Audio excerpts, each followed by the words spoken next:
What do the Wadden Sea, the pyramids, and the Great Wall of China have in common?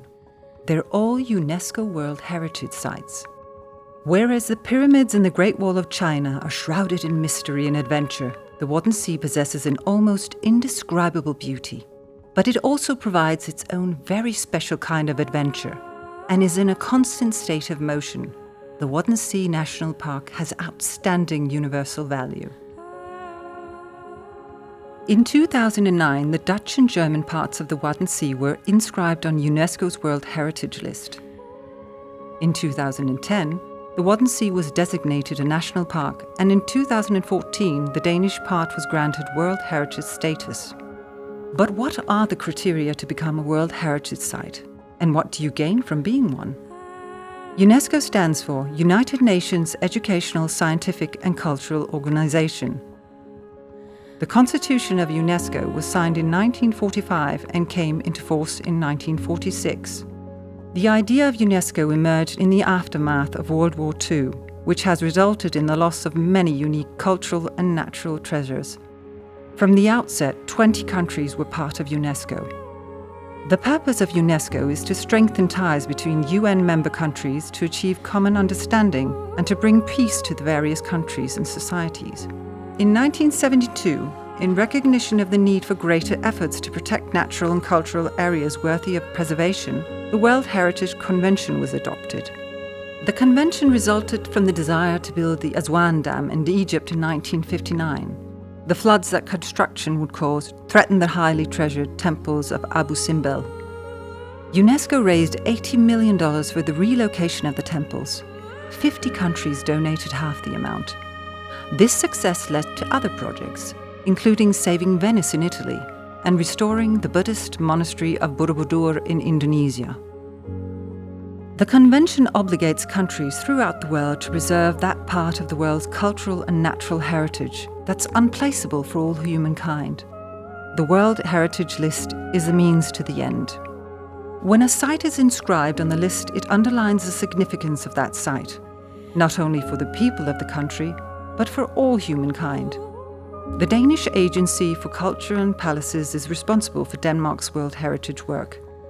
In order to be inscribed on the World Heritage List, the site must meet at least 1 in 10 of the UNESCO selection criteria. The site must also be properly protected and managed and meet an integrity requirement. Proper protection and management require knowledge and the capacity and will to collaborate.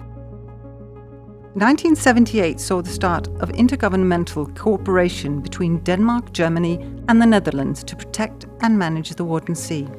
The first Wadden Sea Conference was held. In 1982, the trilateral Wadden Sea collaboration was officially ratified. 1997 saw the establishment of the trilateral Wadden Sea Plan. In terms of designation criteria, the Wadden Sea National Park meets criteria 8, 9 and 10. In brief, the criteria are: Criterion 8, to be outstanding examples representing major stages of the Earth's history, including the record of life, significant ongoing geological processes in the development of landforms or significant geomorphic or physiographic features.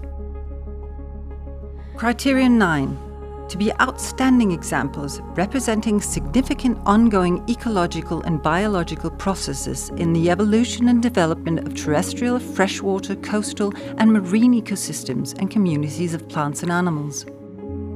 Criterion 10, to contain the most important and significant natural habitats for in situ conservation of biological diversity, including those containing threatened species of outstanding universal value from the point of view of science or conservation.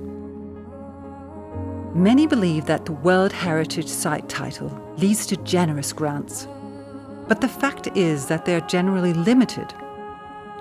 Developing countries or countries that have been in conflict may seek funds from the World Heritage Fund for the protection and promotion of the World Heritage Sites.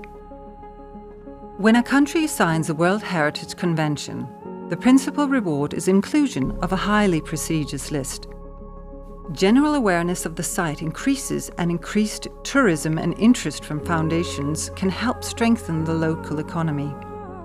In the event of an acute threat to the site, pollution, climate change, physical damage or the like, the international community can step in with help and assistance. So funding is not something a country can simply take for granted. UNESCO defines sustainable tourism as tourism that respects local residents and travelers, cultural heritage and the environment. Given that the designation paves the way not only for increased awareness, but also increased pressure on the sites, it is important for Wadden Sea countries to take the management of the areas very seriously. In other words, the Wadden Sea possesses outstanding universal value in the world, but we cannot simply sit on our laurels. The honour entails obligation, management and visitor engagement, and interpretation initiatives to ensure that, together, we take care of our dynamic, vibrant Wadden Sea. In the words of UNESCO, heritage is our legacy from the past, what we live with today and what we pass on to future generations. Our cultural and natural heritage are both irreplaceable sources of life and inspiration. That is our point of reference, and that is our identity.